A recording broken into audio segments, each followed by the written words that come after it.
Hey everyone, வணக்கம். நான் உங்கள் கார்த்திக். இன்னைக்கு பல்கா மட்டன் கிரேவி செய்கிறது எப்படிங்கிறத பற்றி பார்க்க போகிறோம். சமைச்சது mister Arunkumar and mister Sivakumar. வெட்டியா வீடியோ எடுத்தது mister Karthikeyan. Let's get into the video. First வெங்காயத்தை எண்ணெயெல்லாம் போட்டு வதக்கி உப்பை அப்படியே தூவி விடணும். நெக்ஸ்ட்டு பட்டை கிராம்பு ஏலக்காய் இது எல்லாத்தையும் போட்டு எண்ணெயை ஊற்றி சும்மா கலக்கணும்.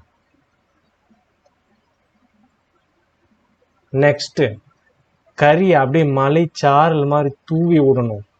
தூவிக்கிட்டே கிளக்கணும், இல்லாட்டி தீஞ்சு போயிடும். கமான் மேன், நெக்ஸ்ட் கிளிப் போங்கப்பா. Hey, what's going on here?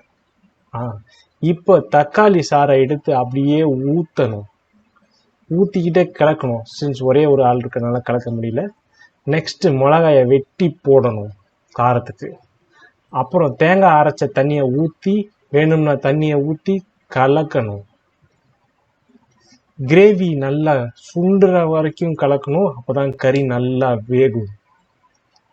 அப்படியே கலக்கிக்கிட்டே இருக்கும். கறி வலிக்க கலக்கணும். Next clip please. கலக்கி முடிச்சதுக்கப்புறம் கிரேவி இந்த மாதிரி சுண்டிடும்.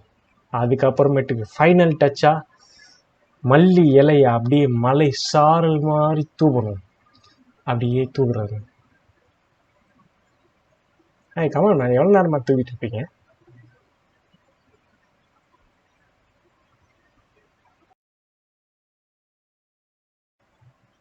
லாஸ்டா எனக்கு டப்பாக்குள்ள கிரேவியை போடணும்.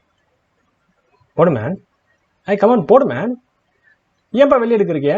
No no no no no no உள்ள போடுங்க. நோ நோ நோ உள்ள போடுங்க ப்ளீஸ்.